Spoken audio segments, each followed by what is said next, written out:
मोदीच्या काळातील प्रत्येक दिवस हा संविधान हत्या दिवस. आरएसएसही आणीबाणीला खुलं समर्थन होतं. संजय राऊतांचा भाजपवर हल्लाबोल.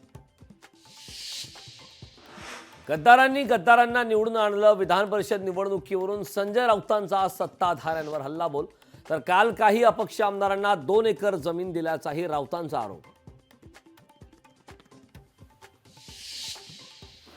राज्यात कांद्याचा मुद्दा पुन्हा पेटण्याची शक्यता. अफगाणिस्तानातून 200 टन कांद्याची आयात केल्यानं दर घसरण्याची शेतकऱ्यांना भीती.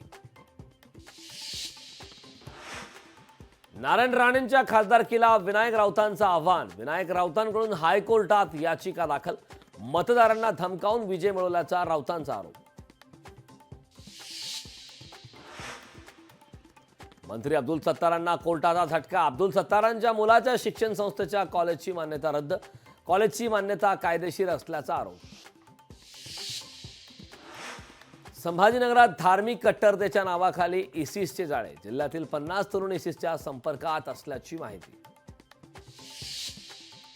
आषाढी एकादशीला शेळ्या मेंढ्यांसह मेंढपाळ घालणार. विठ्ठल मंदिराला प्रदक्षिणा. धनगर आरक्षणासाठी मेंढपाळांचे एकादशी दिवशी प्रदक्षिणा आंदोलन. पंतप्रधान मोदी आज मुंबई दौऱ्यावर. 29,000 कोटींच्या प्रकल्पाची करणार पायाभरणी. दौऱ्याच्या माध्यमातून विधानसभेचं रणशिंग फुंकलं जाणार. गोरेगाव मुलुंड जोड रस्त्यासह ठाणे बोरिवली बोगदा प्रकल्पाचं भूमिपूजन केलं जाणार. अलिबागमध्ये पावसाची दमदार हजेरी. जोरदार पावसामुळे रुग्णालयात शिरलं पाणी. रुग्णालयात भर पाण्यात रुग्णांवर उपचार.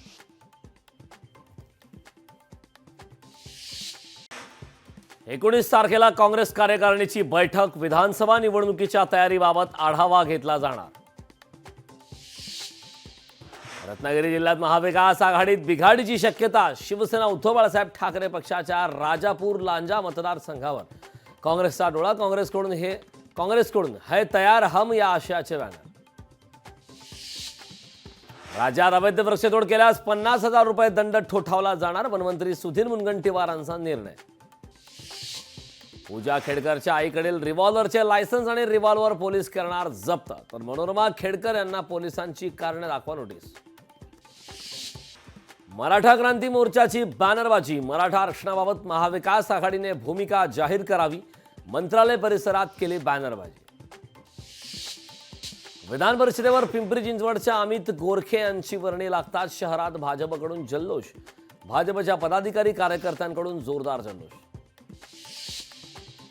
बदलापूर रासायनिक सांडपाणी वाहून नेणारी पाईपलाईन फुटली. पाईपलाईन फुटल्याने मोठ्या प्रमाणात दुर्गंधीयुक्त सांडपाणी बाहेर. केमिकल युक्त पाण्यामुळे नागरिकांना त्रास. राज्यात शाळा महाविद्यालयाच्या 500 मीटर परिसरात एनर्जी ड्रिंक्स विक्रीला बंदी. अन्न व औषध प्रशासन मंत्री धर्मराव बाबा आत्राम यांची घोषणा. भंडारा जिल्ह्यातील लाखांदूर ते पवनी मार्गावरील रस्ता पाण्याखाली. पुलावर पाणी आल्यामुळे प्रवाशांचा जीवघेणा प्रवास. साताऱ्याजवळील केळवली धबधबा पर्यटकांसाठी बंद. पर्यटकांच्या सुरक्षेच्या दृष्टीने जिल्हा प्रशासनाचा निर्णय. उल्हासनगरमध्ये पावसामुळे नागरिकांच्या घरात पाणी शिरलं. रस्त्यावर बांधकामाचे ढिगारे पडले असल्याने पाणी नागरिकांच्या घरात घुसले.